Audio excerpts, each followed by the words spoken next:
नमस्कार। मार्केट के दिग्गज मनीष चोकानी कह रहे हैं कि पूरी दुनिया का जो इन्वेस्टमेंट का खेल है ना, वो एक बड़े रीसेट से गुजर रहा है। तो आज हम उन्हीं के एनालिसिस को डिकोड करने वाले हैं, ये समझने के लिए कि इसका हम जैसे भारतीय निवेशकों के लिए मतलब क्या है। सीधी सी बात है, जब दुनिया बदलती है तो खेलने के नियम भी बदल जाते हैं। चुकानी ना अक्सर एक बहुत मशहूर कहावत का इस्तेमाल करते हैं। वो कहते हैं, कई दशक ऐसे बीत जाते हैं जब कुछ भी नहीं होता, और फिर कुछ हफ्ते ऐसे आते हैं जब दशकों का काम हो जाता है। और ये बात आज के ग्लोबल इकोनॉमिक माहौल पर आप कह सकते हैं बिल्कुल फिट बैठती है। और मनीष चुकानी का यही मानना है कि हम सब अभी उन्हीं हफ्तों में जी रहे हैं। दुनिया एक तरह से रीसेट मोड में चली गई है और हर तरफ बहुत तेजी से बदलाव हो रहे हैं। तो चलिए थोड़ा और गहराई में चलते हैं और समझते हैं कि आखिर इसका मतलब क्या है। तो सबसे पहले बात करते हैं सेक्शन 1 की, एक रीसेट होती दुनिया। देखिए, इंडिया की कहानी को समझने से पहले ना हमें ये देखना होगा कि ग्लोबल स्टेज पर आखिर चल क्या रहा है, क्योंकि कुछ बहुत बड़ी ताकतें हैं जो इन्वेस्टमेंट की पूरी दुनिया को हिलाकर रख रही हैं। पूरी दुनिया में पैसे का जो फ्लो है ना, वो एकदम ड्रामेटिकली बदल रहा है। एक तरफ अमेरिकी पॉलिसीज सारा पैसा वापस अपनी तरफ खींच रही हैं, और इसका सीधा असर क्या हुआ?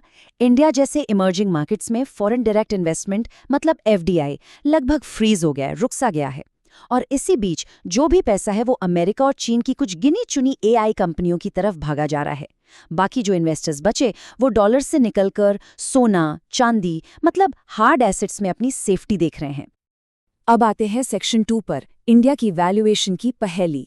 ये जो ग्लोबल उथल-पुथल मची हुई है, इसका इंडिया पर बड़ा अजीब सा असर पड़ रहा है। हमारा मार्केट दो बहुत पावरफुल लेकिन एकदम ऑपोजिट डायरेक्शन में खींचने वाली ताकतों के बीच में फंस गया है, और इसी वजह से ये एक बहुत ही मुश्किल दौर बन गया है। तो ये पहेली है क्या आखिर?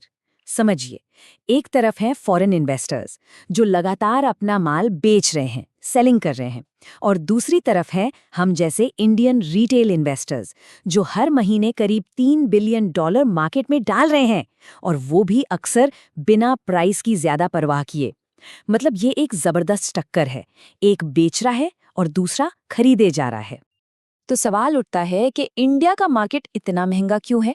इसका जवाब ना इस एक नंबर में है, 21 गुना। ये इंडिया का फॉरवर्ड पीई मल्टीपल है।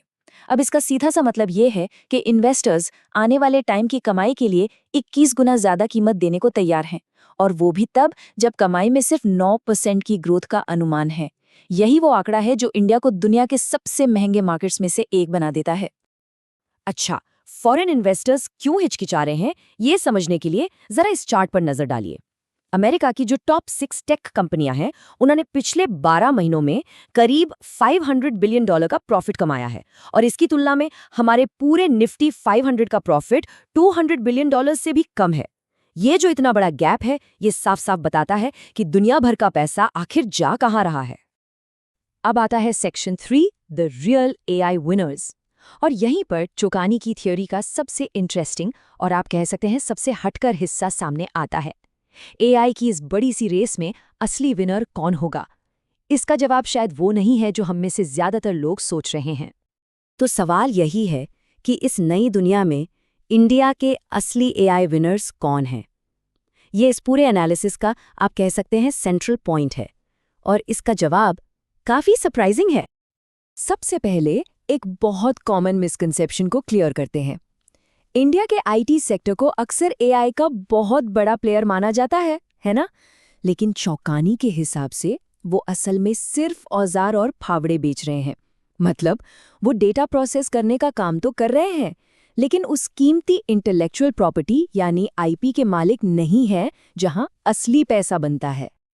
तो फिर असली विनर कौन है? चौकानी के मुताबिक असली विनर्स हैं वो जिनके पास डेटा की सोने की खदानें हैं, और वो है हमारा फाइनेंशियल सेक्टर, बैंक्स, एनबीएफसीज और इंश्योरेंस कंपनियां।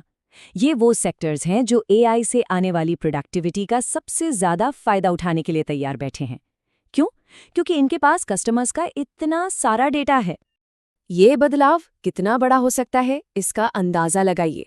चौकानी का प्रेडिक्शन वाकई चौंकाने वाला है। वो मानते हैं कि 2027 तक एसबीआई का प्रॉफिट रिलायंस से ज्यादा होगा, आईसीआईसीआई बैंक टीसीएस को पीछे छोड़ देगा, और एक्सिस बैंक इन्फोसिस से आगे निकल जाएगा। ये इंडियन मार्केट के प्रॉफिट लैंडस्केप में एक भूचाल लाने जैसा है। ओके, अब आते हैं सेक्शन 4 पर, सेक्टर्स, डीरेटिंग वर्सेस परफेक्शन। तो चलिए अब देखते हैं कि मार्केट के बाकी बड़े सेक्टर्स का क्या हाल है। चौकानी के हिसाब से कुछ सेक्टर्स की चमक अब फीकी पड़ने वाली है और कुछ इतने ज्यादा महंगे हो चुके हैं कि उनमें अब खतरा बढ़ गया है। तो यहाँ ना मोटे तौर पर दो तरह के सेक्टर दिख रहे हैं। एक तरफ है आईटी, एफएमसीजी मतलब रोजमर्रा का सामान बनाने वाली कंपनियां, और फार्मा। इनकी डी रेटिंग हो सकती है, मतलब इनकी वैल्यूएशन कम हो सकती है क्योंकि इनकी स्लो ग्रोथ इनके हाई वैल्यूएशन को जस्टिफाई नहीं कर पा रही है। और दूसरी तरफ है ईएमएस यानी इलेक्ट्रॉनिक्स मैन्युफैक्चरिंग और क्यूएसआर यानी रेस्टोरेंट चेन्स। ये प्राइस्ड फॉर परफेक्शन है, मतलब इनके 100 गुना से भी ज्यादा के पीई मल्टीपल में मार्केट ने ये मान लिया है कि ये कंपनियां कभी कोई गलती कर ही नहीं सकती। और अब आते हैं हमारे 5वें और आखिरी सेक्शन पर, इन्वेस्टर्स के लिए नई प्लेबुक क्या होनी चाहिए। इस पूरे एनालिसिस को निचोड़कर चुकानी 4 प्रैक्टिकल सिद्धांत बताते हैं जो इस नई मार्केट के दौर में हमारा मार्गदर्शन कर सकते हैं।